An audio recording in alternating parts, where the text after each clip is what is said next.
यस्यैव स्फुरणं सदात्मकमसत्कल्पार्थकं भासते साक्षात् तत्त्वमसीति वेदवचसा यो बोधयत्याश्रितान् यस्साक्षात्करणात् तु भवेन्न पुनरावृत्तिर्भवाम्भोनिधौ तस्मै श्रीगुरुमूर्तये नम इदं श्रीदक्षिणामूर्तये।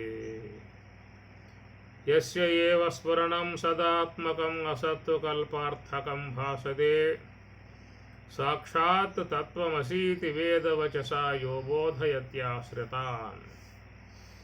साक्षात् तत्त्वमसीति వేదవచసా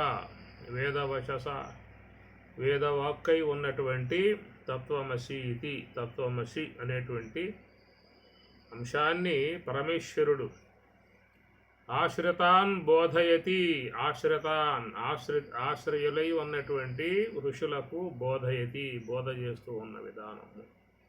ఇక్కడ తత్వమసి మహావాక్యాంశాన్ని గురించి అధ్యయనం చేసుకుంటూ ఉన్నాం.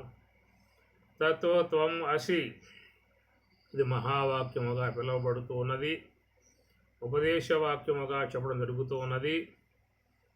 చాందోగ్యోపనిషత్తు ఉద్దాలకుడు శ్వేతకేతువునికి 9 సార్లు ఈ తత్వమసి మహావాక్యాన్ని ఏ శ్వేతకేతో తత్వమసి అన్నటువంటి దానంగా బోధించినటువంటి ఉపదేశ బోధ.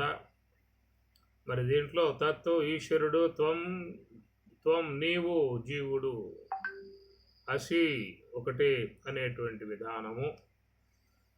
కాబట్టి జీవేశ్వర అంశం ప్రధానంగా నడుస్తున్నటువంటి విధానం ఎక్కడ? ద్వా సుపర్ణౌ సయుజ సఖాయ అని ఉపనిషత్తులు చెబుతూ ఉన్నాయి. సయుజ సఖాయ ఇద్దరు కూడా ఈ శరీరములో ఈ దేహం అనేటువంటి వృక్షమునందు చేరి ఉన్నటువంటి విధానం. ఋతం పిబంతౌ సుకృతస్య లోకే గుహాం ప్రవిష్టౌ పరమే పరార్థే ఛాయా తపౌ బ్రహ్మవిదో వదంతి అనేటువంటి విషయం కాటకవల్లిలో కూడా మరి ఇరువురు కూడా ఉన్నటువంటి విధానము. మన ఈ శరీరమునందే ఇరువురు ఉన్నటువంటిదిగా ఒక అంశము చెప్పేటువంటిది. అస్మిన్ లోకే ద్వా పురుషౌ స్తౌ అని భగవద్గీత. స్తౌ ఇద్దరు దీంట్లో చేరి ఉన్నారనేటువంటిది. భగవద్గీతలో కూడా ప్రథమాధ్యాయంలో మహతి స్యందనే స్థితౌ మాధవ పాండవ అనే విధానముగా మరి మాధవ పాండవ ఇద్దరు కూడా మహతి స్యందనే స్థితౌ ఆ రథం మీద ఆశీనులై ఉన్నటువంటి విధానముగా చెప్పేటువంటి సన్నివేశం. అయితే ఇక్కడ శరీరమునందు చెప్తున్నటువంటి విధానములో జీవేశ్వరులు చూసినట్లయితే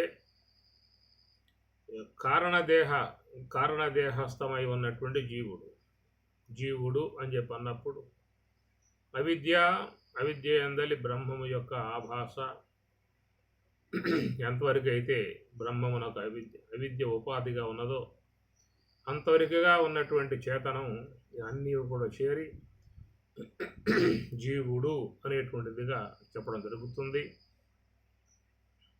ఇట్లా జీవేశ్వరుల యొక్క అంశాలను మనకి తాత్విక విధానముగా మూలతత్వాలని మహాత్ములు బోధిస్తున్నటువంటి విధానము. అయితే మన శరీరములో ఉన్నటువంటిదిగా చూసినట్లయితే నేత్రస్థలం జీవస్థలము, జ్ఞానస్థలం ఈశ్వర స్థలము.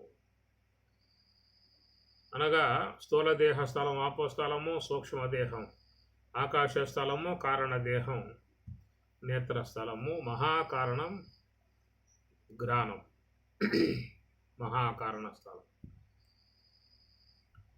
కాబట్టి అకార ఉకార మకార ఈ మూడింటితో అనుబంధము కలిగి ఉండి ఎప్పుడు కూడా జీవుడు అకార మాత్రతో చేరి స్థూలదేహముతో జాగ్రత్త అవస్థ, అట్లనే ఒకార మాత్రయగు సూక్ష్మదేహంతో చేరి స్వప్న వ్యవహారము, అట్లనే మకార మాత్రయగు కారణదేహమునందు ఉన్నటువంటి వాడై జీవభావన అవిద్యతో కారణదేహముతో జీవభావం పొంది ఉన్న విధానం. కాబట్టి ఇక్కడ కారణదేహ స్థలం అది జీవుని స్థలముగా చెప్పడం జరుగుతుంది. మహాకారణ స్థలం ఈశ్వర స్థలము అని చెప్పి. అయితే ఇరువురు ఎట్లా ఉన్నది అని చెప్పనంటే, నివృత్తి వైపు ఈశ్వరుడు ఉన్నటువంటి విధానము, ప్రవృత్తి వైపు జీవుడు తిరిగి ఉన్న విధానం. కనుక ఈశ్వర సాన్నిధ్యం చూసినట్లయితే మహాకారణం అది నివృత్తి వైపుకు తిరిగి ఉన్నది. ఊర్ధ్వగామిగా ఊర్ధ్వ ప్రయాణం చేసే విధానం. అందువల్ల దిక్కులలో కూడా మహాకారణ స్థలం ఉత్తర దిక్కుగా చెబుతారు. తూర్పు, పడమర, దక్షిణము, ఉత్తరము. ఇవి 4 దిక్కులు. ఈ సృష్టిలో ఉన్నటువంటిది ఈశ్వరుని యొక్క సంబంధమై ఉన్న దిక్కులు. ఇక్కడ జీవుని యొక్క సంబంధమై ఉన్న దిక్కులుగా తూర్పు, పడమర, దక్షిణము, ఉత్తరం. ఉత్తు తరంతీతి ఉత్తరం తురు తరణ పులవనయోహో. ఉత్తు తరంతి ఊర్ధ్వ ప్రయాణం చేయాలంటే మహాకారణ స్థలం అనందే ఉండాలి, హంస యొక్క ఆశ్రయంలో ఉండాలి. కనుక ఈశ్వర సాన్నిధ్యం అనేటువంటిది బ్రహ్మం వైపుకు ప్రయాణం. ఎవరైనా కానీ మహాకారణము హంస యొక్క ఆశ్రయంలోకి వచ్చారు అంటే వారు ఇక ఊర్ధ్వ ప్రయాణం వైపుకి ప్రయాణం ఆరంభం అయినట్లే. అది ఎవరైనా కానీ కాక, ఏ కులస్థుడైనా ఎవరైనా కానీ,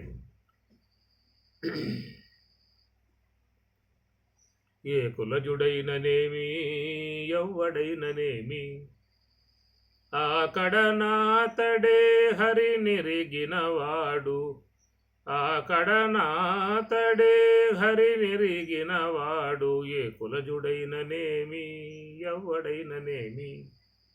అన్నమాచార్ల వారు. ఎవరైనా కావచ్చుగా, కుల మత విధాయకాలుగా ఎలాంటి భేదము లేదు. అందరి యందు మహాకారణం ఉన్నది, అక్కడ ఈశ్వర సన్నిధి ఉన్నది. ఎవరు ఈశ్వర సన్నిధిలోకి వచ్చినా వారల్లా కూడా బ్రహ్మం వైపుకి ప్రయాణం చేయవచ్చు. కనుక ఈశ్వర ద్వారము నుండే బ్రహ్మం వైపుకు పోవాల్సి ఉంటుంది.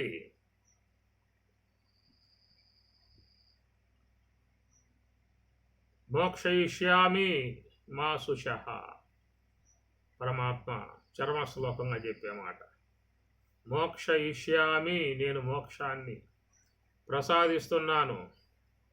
మాం ఏకం శరణం రజ. నన్ను ఆశ్రయించినట్లయితే నేను వారికి మోక్షాన్ని ప్రసాదిస్తున్నాను అని స్వామి చెప్తారు. చర్మశ్లోకం చివరిగా చెప్పే అంశముగా మహాత్ములు చెప్పే మాట. కాబట్టి ఆ మహాకారణ స్థలముగు ఈశ్వరుణ్ణి, శుద్ధ సాత్విక బ్రహ్మాకార వృత్తి ఆశ్రయించినటువంటి వారు ఇక ఊర్ధ్వ ప్రయాణం వైపుకి వాళ్ళ యొక్క గమనం ఆరంభం అవుతుంది. గమనించండి. సందేహం ఉన్నట్లయితే ప్రయోగాత్మకముగా చూసుకోవచ్చు. మిగతా స్థానాలలో ఉన్నావు అంటే కారణ దేహస్థలము, సూక్ష్మ దేహస్థలం, స్థూల దేహస్థలం, దేంట్లో ఉన్నా కానీ అది ప్రవృత్తి వైపుకి వెళ్ళిపోవటమే. దృశ్యాల వైపుకో, శబ్దాల వైపుకో, రసాల వైపుకో వెళ్ళిపోవటం అవుతుంది. ఒక్క హంస ఆశ్రయంలో ఉండుట అనేటువంటి విషయం మాత్రం అది ఊర్ధ్వ స్థలము, ఉత్తర స్థలము. కనుక ఊర్ధ్వం వైపుకి, బ్రహ్మం వైపుకి ఈశ్వరుడు తిరిగి ఉన్నాడు. ప్రకృతి వైపుకి జీవుడు తిరిగి ఉన్నాడు. ఇది జీవుని స్థలము, ఇది ఈశ్వర స్థలం చెప్పుకున్నాం కదా. ఈశ్వర స్థలముగా భగవద్గీత 15వ అధ్యాయంలో స్వయంగా స్వామి చెప్పే మాట. కూటస్థః అక్షరః ఉచ్యతే. చూసుకోండి, 15వ అధ్యాయంలో పదం పురుషోత్తం ప్రాప్తి యోగంలో స్వామివారు చెప్తారు. కూటస్థః అక్షరః ఉచ్యతే. కూటస్థ స్థలం ఇది. స్థూల దేహము జాగ్రత్త అవస్థ విశ్వడు, సూక్ష్మదేహము స్వప్నావస్థ తైసుడు, కారణదేహము సుషిప్తి అవస్థ ప్రాజ్ఞుడు, మహాకారణము తురీయము కూటస్థుడు. కూటస్థః అక్షరః ఉచ్యతే. కాబట్టి మహాకారణ స్థలం, హంస యొక్క ఆశ్రయ స్థలము, అది ఈశ్వర సాన్నిధ్యము అని. కాబట్టి ఆ ఈశ్వర సాన్నిధ్యం ఏ వైపుకు తిరిగి ఉన్నది? బ్రహ్మం వైపుకు తిరిగి ఉన్నది. జీవుని యొక్క సాన్నిధ్యం ప్రకృతి వైపుకు తిరిగి ఉన్నది. ఒకటేమో ప్రవృత్తి వైపుకి, మరొకటి నివృత్తి వైపుకి. కనుక ఈశ్వర ఆశ్రయం పొందనంత వరకు ఈ జీవుడు ప్రవృత్తి వైపుకే తిరిగి ఉంటాడు. ఎప్పుడు కూడా జీవుడు ప్రవృత్తి వైపుకే తిరిగి ఉండే విధానము. ఎందువల్ల అంటే స్థూల దేహము, సూక్ష్మదేహము, కారణదేహం మూడు కూడా ప్రకృతి వస్తువులు. ఈ ప్రకృతి వస్తువుల యొక్క ఆశ్రయంలో ఉన్న విధానములో ఆ జీవుడు ఈ మూడింటి ద్వారా ప్రవృత్తి మార్గం వైపుకే ప్రయాణం చేయటం అనేది ఉంటుంది. కనుక నివృత్తి మార్గములో ప్రయాణం చేయాలన్న తలంపు ఎవరికైనా కలిగిందా అంటే వారందరూ కూడా ఈశ్వర సాన్నిధ్యాన్ని ఆశ్రయించాల్సి ఉంటుంది. అందువల్ల దీనిని బట్టి ఏమర్థమైంది మనకి? ఈశ్వరుడేమో బ్రహ్మం వైపుకు తిరిగి ఉన్నాడు, జీవుడేమో ప్రకృతి వైపుకు తిరిగి ఉన్నాడు. కాబట్టి ప్రవృత్తి వైపుకు జీవుడు తిరిగి ఉన్నాడు, నివృత్తి మార్గం వైపుకి ఈశ్వరుడు చేరి ఉన్న విధానము. కనుక దానినే మహాప్రస్థానము అన్నారు. అనగా ఈశ్వర ఆశ్రయం, హంస యొక్క ఆశ్రయం. ఈశ్వర ఆశ్రయాన్ని పొందినట్లయితే అది ఊర్ధ్వ ప్రయాణము, మహాప్రస్థానము. ఎట్లయితే మరి భారత యుద్ధ రంగం అంతా పూర్తి అయిపోయి చివరికి పాండవులు మహాప్రస్థానం వైపుకి అడుగులు వేసి ప్రయాణం చేసి ఎట్లా ఆ యొక్క స్వర్గాన్ని చేరుకున్నారో ఆ ప్రకారంగా అనేక జన్మలుగా పోరాటం కొనసాగించే జీవుడు, అనేక జన్మలుగా జీవుడి యొక్క పోరాటం, అరణ్యవాసం, జీవుని యొక్క విధానం అంతయు కూడా ఒక అరణ్యవాసమే. మరచితివాతులు జన్మంబుల మరణ కాలమున దుఃఖపు పాట్లు, మరచితివా యమకింకరులై మర్దించిన బహుదాడనలు, మరచితివా నరక కోపమున మాటికి మాటికి బరచిన బాధలు, మరియును సుఖమని భవమే కోరెదు మనసా ముందరగానవుగా. ఎప్పటి జీవుడు ఎప్పటి జగమే ఎంతకాలమును నీ రీతి, కపగవచ్చితి ననాది నుండి కర్మమయింకా వేసరవా. ఎప్పటి జీవుడు ఎప్పటి జగమే, ఈ రెండూ కూడా కొనసాగుతున్నటువంటి విధానం. అనంతకాలముగా ఎన్ని జన్మలుగా ఈ జీవుడు ఈ ప్రకృతితో అనుబంధం కలిగి తాను ప్రయాణం చేస్తూ ఉన్నాడో అనేటువంటి విషయం. అందుచేత ఇక్కడ మనం గమనించినట్లయితే అది ఈశ్వర స్థలం, మహాకారణము, జీవస్థలం. కారణదేహము స్థలం, జీవస్థలము. జీవుడేమో ప్రవృత్తి వైపు తిరిగి ఉన్నాడు, ఈశ్వరుడేమో నివృత్తి వైపుకి చేరి ఉన్నాడు. అందువల్ల నిత్య బద్ధుడు జీవుడు, నిత్య ముక్తుడు ఈశ్వరుడు అన్నాడు. కనుక ఈశ్వరుడు బంధింపబడేటువంటి వాడు కాదు, ఆయన ఎవరూ కూడా బంధించలేరు. కృష్ణ పరమాత్మను బంధించడానికి కౌరవులంతా పూనుకున్నారు. మేము 100 మంది ఉన్నాం, నువ్వు ఒక్కడవే మా మధ్యలో చిక్కుకున్నావు, ఇక నువ్వు ద్వారకు పోయేదంటూ ఏమి లేదు అని చెప్పనంటూ 100 మంది తాళ్ళు పట్టుకువచ్చి స్వామివారిని కట్టేయటానికి ప్రయత్నం చేస్తే ఆయన కట్టుబడ్డాడా? కనుక ఆ విధముగా ఈశ్వరుణ్ణి ఎవరూ కూడా ఏమీ చేసే అవకాశం లేదు. నిత్యముక్తుడుగా నిరంతరముగా ఆత్మావలోకనం చేసేటువంటి విధానముగా మనం చూస్తాం. దేవతలందరూ కూడా ఎప్పుడు వారు ఆత్మావలోకనం చేస్తూ ఉంటారు. ఎందువల్లంటే దివ్ అంటే ప్రకాశం, దివ్ దీప్తవు, ప్రకాశమానమై సాత్వికముగా ఉన్నటువంటి విధానం. సాత్వికం ప్రధానముగా ఉన్నటువంటి వారు దేవతలు. రజోగుణం ప్రధానముగా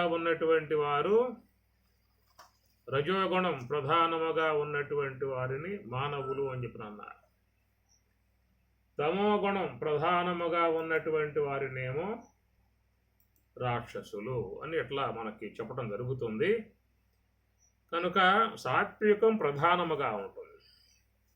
అంటే మిగతాయి లేవా అంటే గౌణంగా ఉంటాయి. అట్లా మానవుల విషయంగా రజోగుణం ప్రధానముగా ఉండి మిగతా గుణాలు గౌణము. అదే ప్రకారంగా రాక్షసులు తామసికం ప్రధానముగా ఉండి మిగతా గుణాలు గౌణముగా. కాబట్టి ఈ ప్రకారంగా దేవతలు దీప్తవు, ఈ ప్రకాశమానమై ఉన్నటువంటి వారు విద్య అనేటువంటి యొక్క విధానం కలిగి ఉన్నవారు కాబట్టి చక్కగా వారు బ్రహ్మావలోకనం చేసే విధానం త్వరగా ఉంటుంది. అందరూ కూడా ఈశ్వరాంశ కలిగి ఉన్నటువంటి విధానము, అందరూ ఈశ్వరాంశతో ఉన్నటువంటి విధానం అనేటువంటి మాట మీకు భగవద్గీత 10వ అధ్యాయం అంతా అదే మాట చెబుతుంది.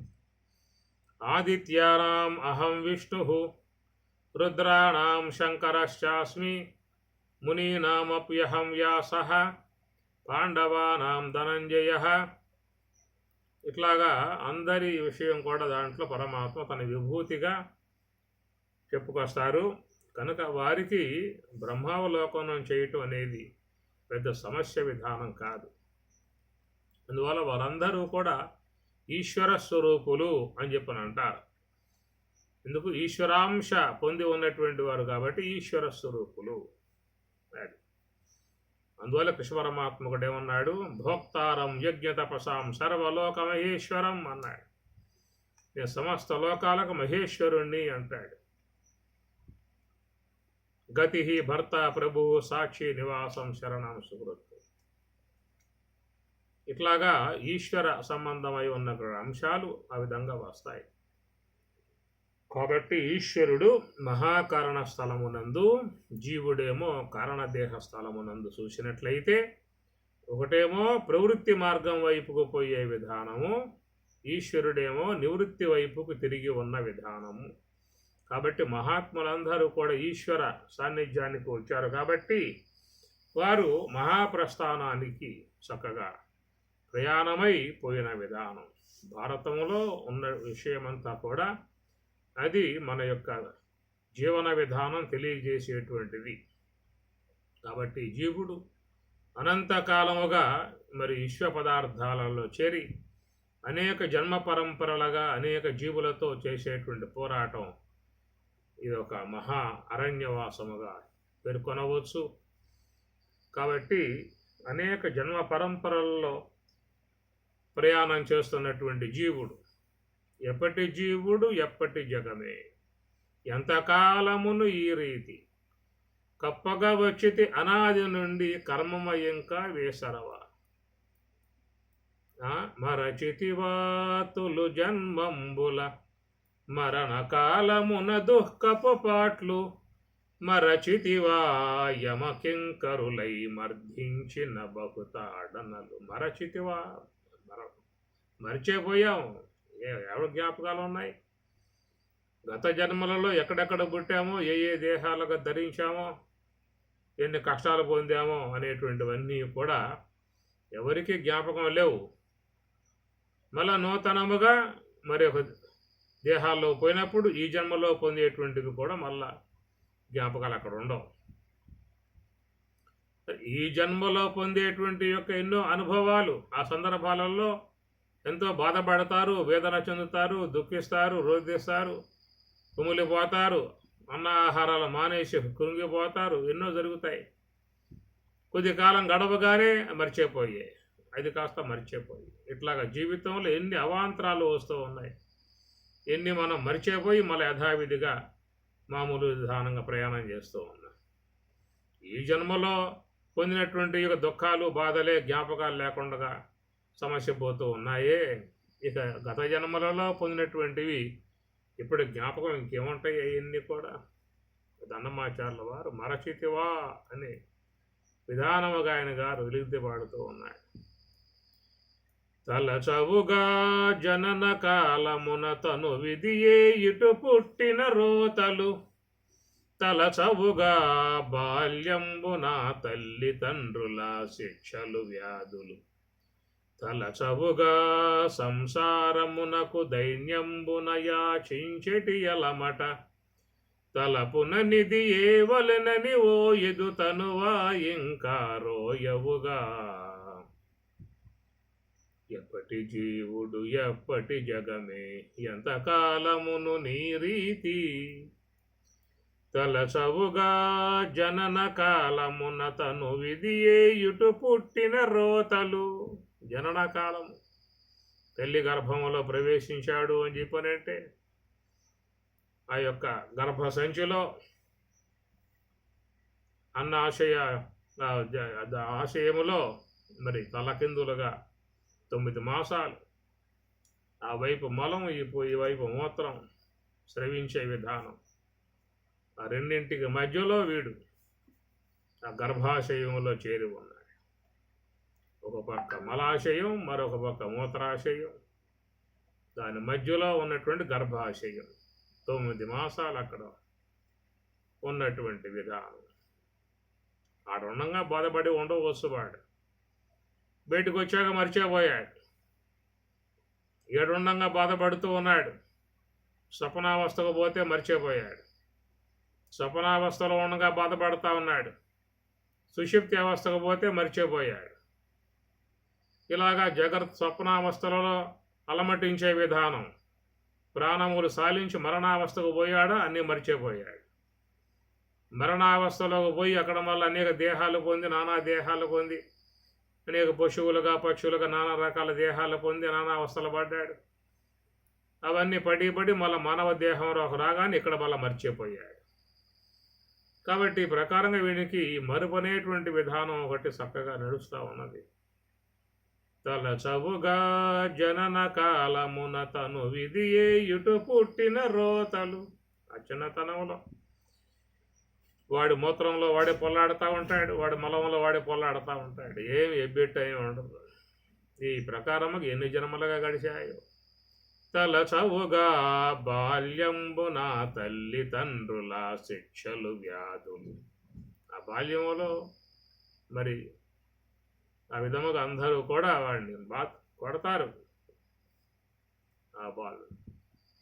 ఈ ప్రకారము నానా అవస్థలు పడేటువంటి యొక్క ఈ జీవుడి యొక్క దుస్థితిని గురించి అన్నమాచార్యుల వారి కీర్తనలో, కంటివిగా మలమూత్రాదులు కడుగగతీరని దిన గండము, కంటివిగా కనురెప్పలనే కాలము గడచెడి కడత్రోవ, కంటివిగా శ్రీ వెంకటపతి కరుణ చేతని వివేక భావము, అంటియు ఇటువలె అంతరాత్మను, అంటియు ఇటువలె సర్వకాలమును అంతరాత్మనిను దలచరుగా. ఎప్పటి జీవుడు ఎప్పటి జగమే ఎంతకాలము ఈ రీతి. ఎప్పటి జగమే ఎప్పటి జీవుడు ఎప్పటి జగమే ఎంతకాలము ఈ రీతి. కనుక ఈ ప్రయాణం మహాప్రయాణం కొనసాగుతూ ఉన్నది. ఎంతకాలం పోతుందో దీనికి అంతు పొంతు లేని విధానం.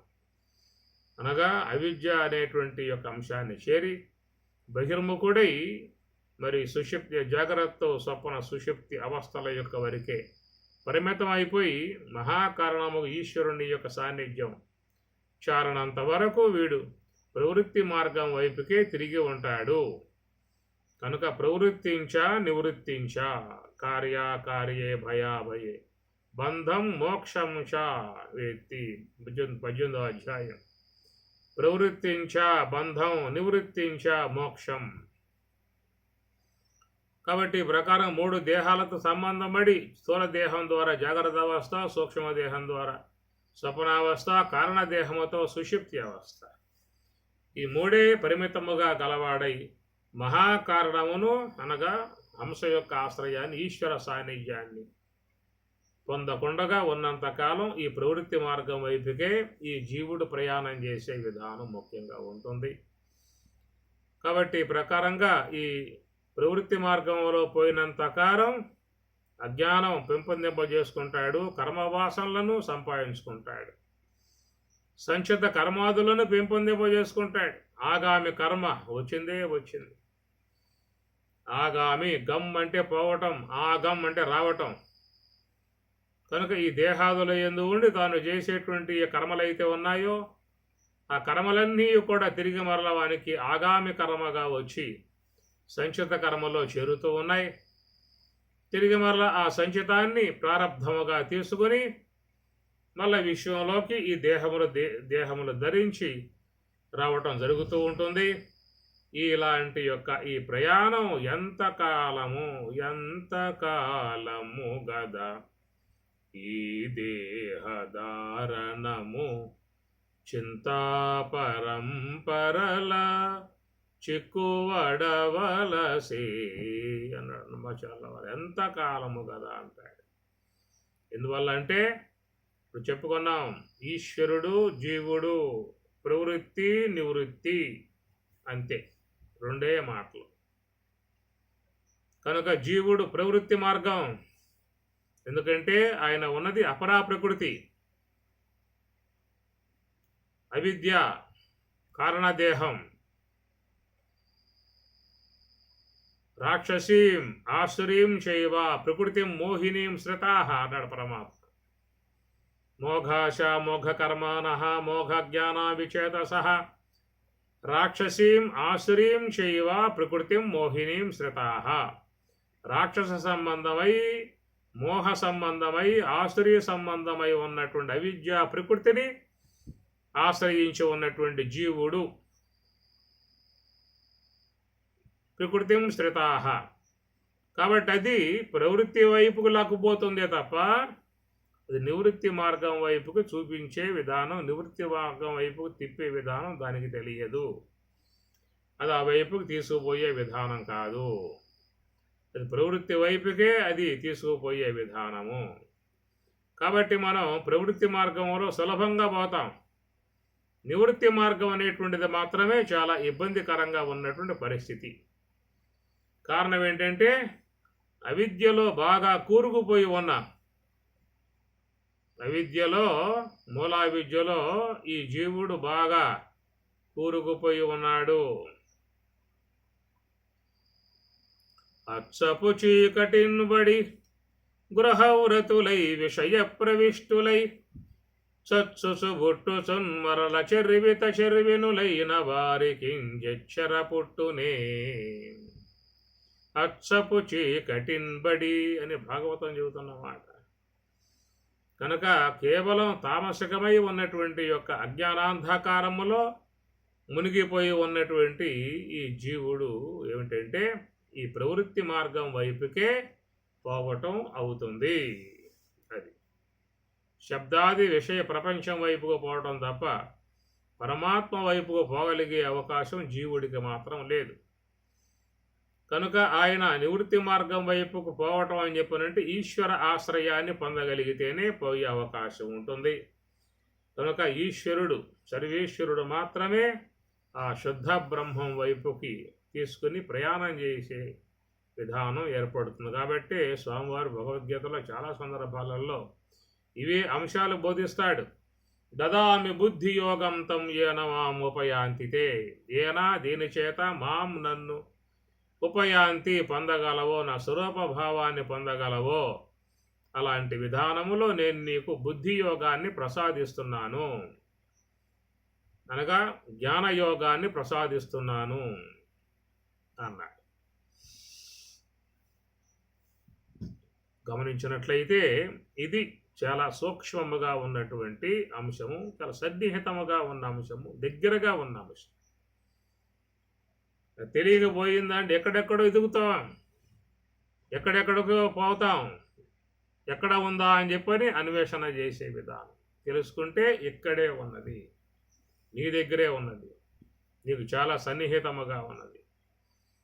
కాబట్టి మహాకారణం అనేటువంటి యొక్క దాని ఆశ్రయము, హంస యొక్క ఆశ్రయము అది ఈశ్వర సన్నిధి. కాబట్టి ఆయన మోక్షం వైపుకి, నివృత్తి మార్గం వైపుకి ప్రయాణం చేయించే విధానం అనే మాటగా మనం దాన్ని మహాప్రస్థానము అని చెప్పిన.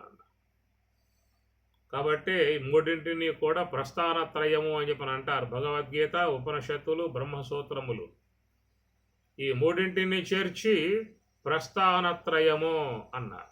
ప్రస్థానం అంటే ఏ స్థానాన్ని చేరిన తర్వాత జీవుడు తిరిగి మరలా యత్ గత్వా న నివర్తంతే తత్ ధామ పరమం మమ. యత్ గత్వా ఏ స్థానాన్ని పొందిన తర్వాత తిరిగి మరల జీవుడు పునః తిరిగి మరల ఆ యొక్క జన్మకు రాడో అలాంటి యొక్క మహాధామాన్ని చేరుకోవడమే మహాప్రస్థానము. అది మనకు భారతం ముగింపు. మహాప్రస్థానం అయిందా అంటే దాంతో భారతం ముగింపబడుతుంది అని అర్థం. అలాగా మనం కూడా ఈశ్వరుని యొక్క ఆశ్రయం, మహాకారణమగు హంస యొక్క ఈశ్వర ఆశ్రయాన్ని పొందినట్లయితే మనం కూడా ఇక మహాప్రస్థానం వైపుకి ప్రయాణం అనేది ఆరంభమవుతుంది. ఎప్పుడైతే మహాప్రస్థానములో ఆ స్వర్గధామం చేరుకుంటాడో దాంతో ఇక ఈ భారతం ముగుస్తుంది. ఇక భారతం అంటే అంత అరణ్యవాసాలు, అజ్ఞాతవాసాలు, యుద్ధాలు ఏ కదా, దాంట్లో ఇంకేమన్నా చెప్పాలి? అరణ్యవాసం, అజ్ఞాతవాసం, యుద్ధం, ఇట్లాగా మరి ఎన్ని జన్మలలో మనం ఈ ప్రకారంగా అరణ్యవాసాలు, నానా రకాలై ఉన్న జీవులు వాటిల్లో పడ్డటువంటి విధానమే అది ఒక మహా అరణ్యవాసం. ఎన్ని దేహాలలో ఎన్ని జన్మములాయను, ఎన్ని జన్మములాయను, నేటికెందెందు జన్మించినాను, నన్ను దరి చేర్పగదవే ఇకనైన నా తండ్రి నారాయణ. ఎన్ని జన్మములాయను. ఈ ప్రకారముగా ఈ విశ్వంలో ఉన్నటువంటి 84 లక్షల రకాలు, 83,99,999 రకాలు కలిగి ఉన్నటువంటి అసంఖ్యాకములుగా ఉన్నటువంటి అనంత జీవ సముదాయముగా ఉన్నటువంటి ఆ గుంపులో పడి నానా విధాయకాలుగా బాధలు పొందే విధానం అరణ్యం. ఏమి మరి చాలా జీవులు మరి మానవ దేహాన్ని పొందారు.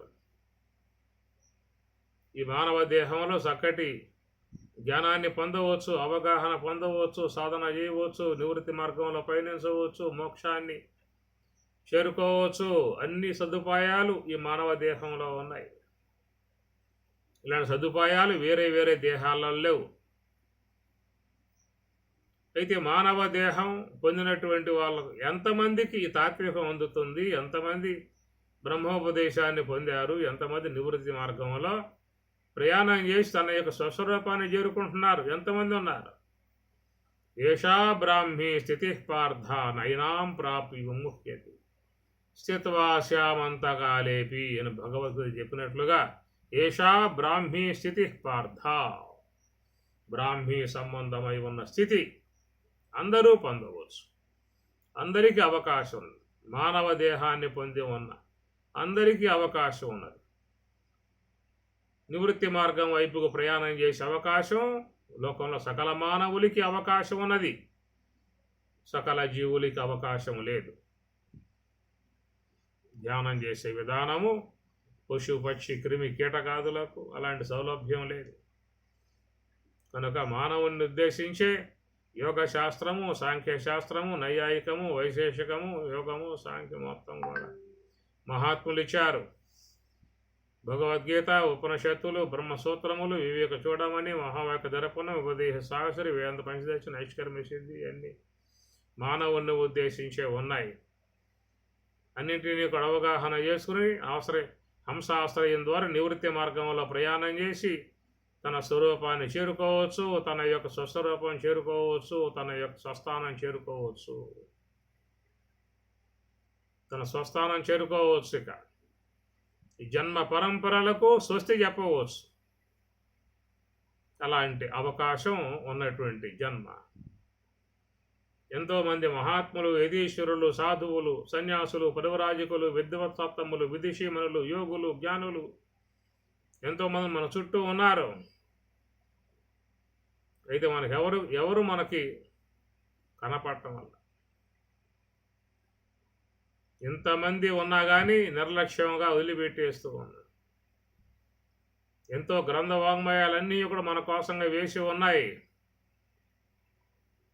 కంటిరే మనవారు ఘనులు గృహస్థులై విఫలులై గైకొన్న వెర్రితనము భద్రార్థులై ఉండి పాయరు సంసార పద్ధతి ఊరక కట్టుబడిరి కలయోనులెందెల్ల గర్భాద్యవస్థల పురుషుండు దేహి అయి పుట్టుచుండు తన్నెరుంగడు అన్నాడు భాగవతంలో. తన్నెరుంగడు కర్మతంత్రుడై కడపట ముట్టడు భవశతములకునైన కడపట ముట్టడు భవశతములు భవ పుట్టులు శతములు శత అంటే 100 శతములు ఎన్ని వందల అయిపోతున్నాయి.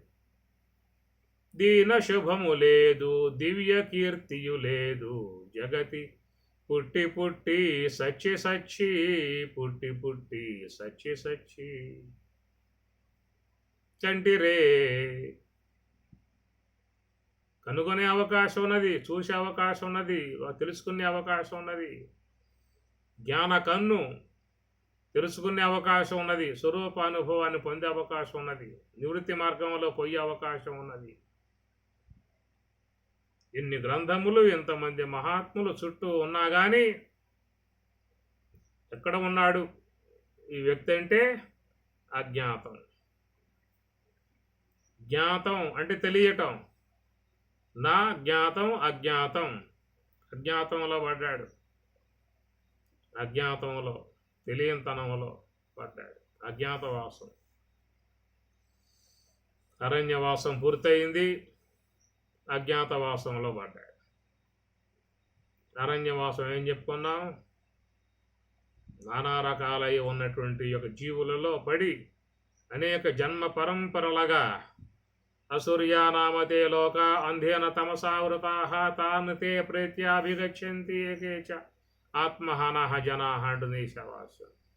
అసూర్యానామతే లోక అంధేన తమసా ఆవృతాః, అంధత్వముతో చీకటితో తెలియనితనముతో ఏ యొక్క జీవికి కూడా ఆ తెలియనితనముతో అజ్ఞానముతోనే తన జీవితాలు తన దేహాలు గడిచిపోతూ ఉంటాయి. ఆసురీం యోనిం ఆపన్న మూఢ జన్మని జన్మని జన్మని జన్మని జన్మని జన్మని జన్మని జన్మని జన్మని జన్మని ఎన్ని జన్మలు. ఈ విధముగా జీవుడు అరణ్యవాసం పూర్తి చేసుకున్నాడు. మరి మానవ దేహం ధరించినా కానీ ఇంకా అజ్ఞాతవాసంలో పడ్డాడు. తెలుసుకునే అవకాశాలు ఉన్నాయి, తెలియజేయడానికి మహాత్ములు ఉన్నారు, తెలపడానికి గ్రంథాలు ఉన్నాయి. ఇన్ని ఉన్నా కానీ వాడు దేంట్లో ఉన్నాడు అంటే అజ్ఞాతంలో ఉన్నాడు. అది ఏ కొద్ది మందో చక్కగా తెలియనితనాన్ని పోగొట్టుకుని గురువు ద్వారా దాని ద్వారా అక్కడి నుంచి అనాత్మను జయించి సంగ్రామం, అనాత్మను జయించి మూల గుణాలను జయించి తామసిక వృత్తులను జయించి విజయోత్సాహముతో వారు చక్కగా ఉన్నత ఆత్మసింహాసనం అధిష్ఠించే విధానం ఇవన్నీ కూడా చూస్తే మనకు ఒక స్వరూప అనుభవం వైపుకి నడిపించేటువంటి యొక్క అంశములు మనకు గోచరిస్తాయి. కాబట్టి అందరూ కూడా చూసినట్లయితే అరణ్యవాసాలు పూర్తి చేసుకుని ప్రస్తుతం తెలియనితనమగు అజ్ఞాతవాసములో ఉన్నారు. వాళ్ళకైతే సంవత్సరం పెట్టారులే, మనకెంత ఉందో ఇంకా. ఈ అజ్ఞాతవాసం నుంచి మళ్ళా ఈ దేహం పోయిందా అంటే మళ్ళీ అరణ్యవాసం. అధిక నియమం వాళ్ళకి అజ్ఞాతవాసం కనుక భంగం అయితే మళ్ళా అరణ్యవాసం. అట్లాగా ఈ జీవుడు మాత్రం అజ్ఞాతవాసం నుంచి తిరిగి మళ్ళా అరణ్యవాసంలోకి వెళ్ళిపోతున్నాడు. జన్మ పరంపరలు వచ్చి పడతాయి. ఏ దేహాల్లో పడతామో, ఇక రాబోయే దేహాలు ఎలాంటి వస్తాయో చెప్పే అవకాశాలు లేవు. కాబట్టి అజ్ఞాతవాసం తర్వాత అరణ్యవాసం, అరణ్యవాసం తర్వాత అజ్ఞాతవాసం. అజ్ఞాతవాసం అరణ్యవాసం. ఇది తిరుగుతూ ఉంది చక్రం. మరి అజ్ఞాతవాసం నుంచి చక్కగా మరి మహాత్ముల యొక్క విధానంలో వాళ్ళు అజ్ఞాతం విషయ అవగాహన చేసుకుని లోన ఉన్న అనాత్మ యొక్క వృత్తులు, కౌరవ సంతతి కౌరవ వృత్తులు, అజ్ఞాన వృత్తులు అవి జయించే విధానం, సంగ్రామం గావించుకోగలిగితే వారు తరించే విధానంగా వస్తుంది అనేటువంటి అంశం. కనుక ఇది మహాప్రస్థానము అన్నారు. ఈశ్వర ఆశ్రయం అనేటువంటిది అదొక మహాప్రస్థానము. ఆ మహాప్రస్థానములో ఎప్పుడైతే ఆ స్వరూప స్థితిని పొందాడో ఇక ఆ భారత కథ ముగిసింది అన్నమాట. వాడి భారత కథ ముగిసింది. మిగతా వాళ్ళందరూ ఉంటాయి. కాబట్టి ప్రకారంగా మనం చూసినట్లయితే తత్వమసి అన్నప్పుడు త్వం అసి, తత్ అనగా ఈశ్వరుడు, త్వం అనగా జీవుడు, ఇద్దరు. కనుక ఈ జీవుడేమో ఈ ప్రవృత్తి వైపుకి తిరిగి ఉన్న విధానము, ఈశ్వరుడేమో నివృత్తి వైపుకి తీసుకుపోయే విధానముగా ఉన్నటువంటిది. ఆ రెండింటికి మధ్యలో ఉన్నటువంటి యొక్క అంశము అసి పదము. అది ఎప్పుడు వస్తుంది అని చెప్పానంటే దాని మీద చక్కగా మనం విచారణ గావించాల్సి ఉంటుంది. ఇక్కడ రెండే ఉన్నాయి, జీవుడు ఈశ్వరుడు. కాబట్టి రెండింటి మీద కొంత చక్కగా అవగాహన చేసుకున్నట్లయితే మనకు తాత్విక అంశములు బాగా మనస్సుకి వచ్చే అవకాశం ఉంటుంది. కనుక జీవుడు ఈశ్వరుడు ఇద్దరే. ద్వావిమౌ పురుషవులోకే చరశ్చాక్షర, ఇద్దరే ఉన్నారు. ఇద్దరి వల్లే జరిగేది వ్యవహారం అంతా కూడా. కాబట్టి ఈ ప్రకారంగా మనం ఈనాడు చెప్పుకున్న అంశములో ఈ తత్వమసి, తత్ అనగా ఈశ్వరుడు, తత్ అనగా ఈశ్వరుడు, త్వం అనగా జీవుడు, ఇరువురు ఉన్నారు. ఒక అతనేమో ప్రవృత్తి వైపుకు తిరిగి ఉన్నాడు, మరొక వైపు అతనేమో నివృత్తి వైపుకి తిరిగి ఉన్నాడు. ఈయన్ని ఆశ్రయించామా నివృత్తి మార్గంలో పోతాం, జీవత్వం ఆశ్రయించామా ప్రవృత్తి మార్గంలో పోతాం. ప్రవృత్తించ బంధం, నివృత్తించ మోక్షం అనేటువంటి యొక్క అంశం.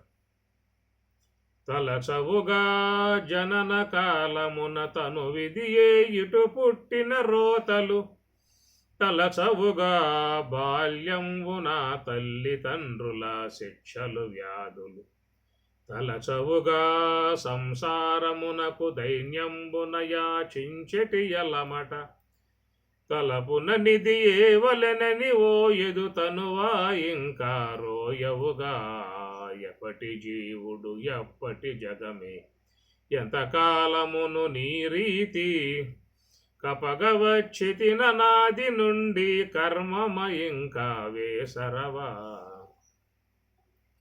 కంటివిగా మలమూత్రాదులు కడుగగదీరని దిన గండము, కంటివిగా కనురెప్పలనే కాలము గడచెడి కడత్రోవ, కంటివిగా శ్రీ వెంకటపతి కరుణ చేతని వివేక భావము, అంటియు ఇటువలి సర్వకాలమును అంతరాత్మనిను దలసవుగా.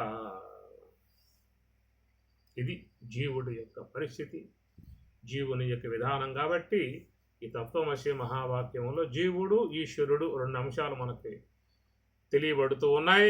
కనుక జీవుడేమో కారణదేహం అజ్ఞాన ఉపాధిలో ఉండి ప్రవృత్తి మార్గం వైపు పోయేటువంటి వాడుగా ఉన్నాడు. ఈశ్వరుడేమో మహాకారణ స్థలములో ఉండి నివృత్తి వైపుకు తీసుకుపోవటానికి ఆయన గారు అక్కడ ఉన్నాడు.